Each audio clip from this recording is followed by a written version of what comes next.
Okay, hypothesis testing.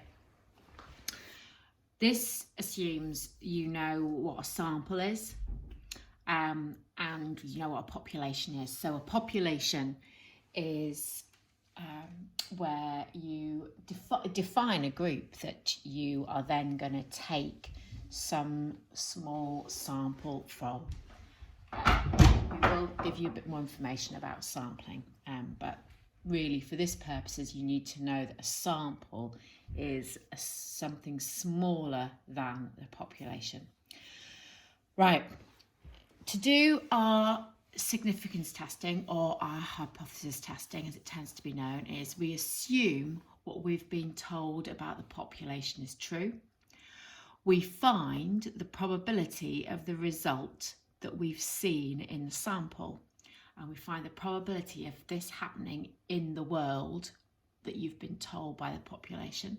This will all seem a bit more, sensible when we do an example. If this probability is small, then we're shocked by this result and we think that the population is altered. If this probability isn't that small, we're not that shocked, or we don't think things have altered that much. The issues with this are, when we say small, it's not a very mathematical term, so we need to make it more mathsy. So to do this, we get a cut-off number and we call this significance level. If the probability is smaller than the significance level, we're shocked. This would only happen if things had changed in the overall population. If the probability is not smaller than the significance level, we're not shocked. That could have happened in our population. That's supposed to say our, so I'll just quickly change that. In our population without any change. Right, next slide. The hypotheses, that's the plural of hypothesis. We call the population as it stands the null hypothesis. That's like status quo. And we write that as capital H with a little subscript of an O. The suggestion from the sample is called the alternative hypothesis. We write that with capital H and a little 1. It is important that you explain what your probability or proportion is about. So that would be a sentence where P equals whatever the question has told you that it does. Right, the null hypothesis is always written as P equals something. The alternative hypothesis can be written in 3 ways. It can be greater than something, less than something, or not equal to something. In this video, we're only going to look at these first 2 here. We're going to leave this one for the next video.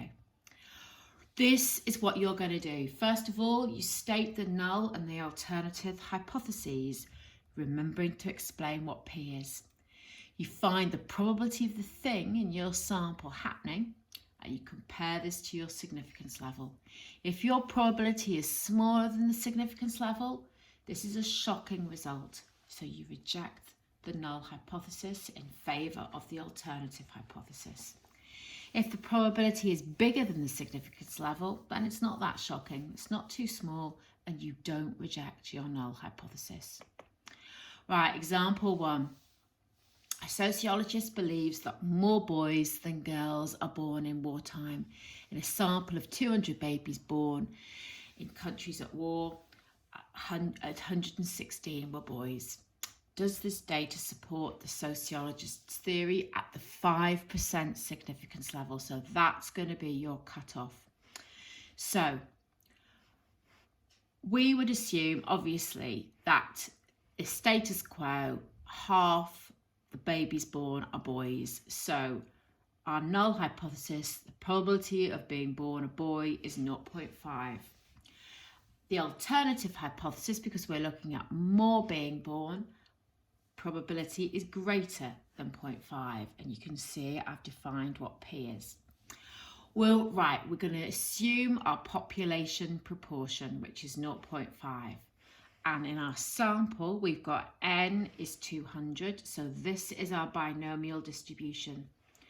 We're going to work out the probability of seeing 116 boys, but we don't just work out that one value. So it's all the values also greater than 116. So it's always not just one value here, it's this result and the more extreme results. So we're going to, on our graphical calculators, work out the probability of greater than or equal to 16, and you know how to put that in. If you don't have one of the new calculators, you will have to do the whole 1 minus up to and including 115 in your calculator and run, but I'm using stat, and I know most of you have got the colour calculators. So the probability of seeing this is 0.0141. Now that is much smaller than 5%. So you are going to reject the null hypothesis, and that there should be a little drop down 0, which I haven't done there. So I've just changed that quickly. Okay. We are going to reject that null hypothesis, put it back into context.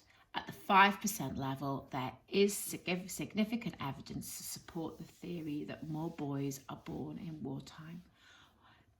More boys than girls. Right, that is because the probability of seeing this result of 116 boys is tiny. So a shocking thing to have happened under the null hypothesis. We would not expect that. Example 2. It is known that in the UK, 63% of households own at least one car. David believes that where he lives, car ownership is lower than this. He takes sample of 50 households and finds that 29 have at least one car in that household, 29 households. Test this at the 10% level to see if there is evidence to support David's claim. Right, your hypotheses. Well, the null hypothesis, 0.63. Alternative hypothesis, okay, it's less than because he believes it's lower. So it's less than. And again, I've defined P. Now, you now assume the proportion from your null hypothesis, 0.63. And you're going to take n as 50. You're going to work out the probability of being less than or equal to 29. Remember, 29 or more extreme, and in this case, it's less than. So again, use your calculator with your BCD. The probability in this model of seeing less than or equal to 29 is 0.276. Now, that suggests, well, again, I haven't made my 0 small. That is much bigger than 10%. So it's quite likely to see this. It's not that shocking at all. So if we don't reject the null hypothesis, there is insufficient evidence to suggest that the proportion of households owning at least one car is less than 63% in David's neighbourhood. Could you try questions in exercise 18b, questions 4, 5, 6 and 7?